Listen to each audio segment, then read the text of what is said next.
आणि तो गोळकोंड्याचा बादशाह सांगतोय, राजे ही आमची तोपशाळा. राजे बघतच राहिले. राजे ही आमची तलवार शाळा. राजे बघतच राहिले. राजे ही आमची घोडेशाळा. राजे बघत राहिले. राजे ही आमची हत्ती शाळा, इथं मधमस्तक हत्ती. राजे बघत राहिले. आणि पुढे तो गोळकोंड्याचा बादशाह म्हणतोय, राजे मग असे हत्ती तुमच्याकडे असतील की?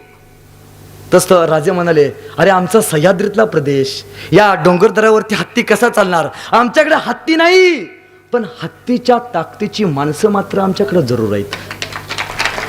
गोळकोंड्याचा बादशाह म्हणला, हत्तीच्या ताकदीची माणसे? कोण आहे असा माणूस तुमच्याकडे हत्तीच्या ताकदीचा आहे? बघायचं आज आम्हाला, हाय की? आणि युद्ध मांडलं. मागं उभा होता यसाजी कंक. महाराजांनी यसाच्या पाठीवरती हात टाकला. अरे चल, राजांचा मावळा छाताड काढून उभा राहिला. आणि झालं, मधमस्तक हत्ती, कर्नाटकी हत्ती होते त्याच्याकडं. एक खवळलेला हत्ती जवळ आला. अरे प्रचंड मोठा हत्ती आला आला जवळ आला. यसाजी समोर उभा राहिला. तो खवळलेला हत्ती जवळ आला.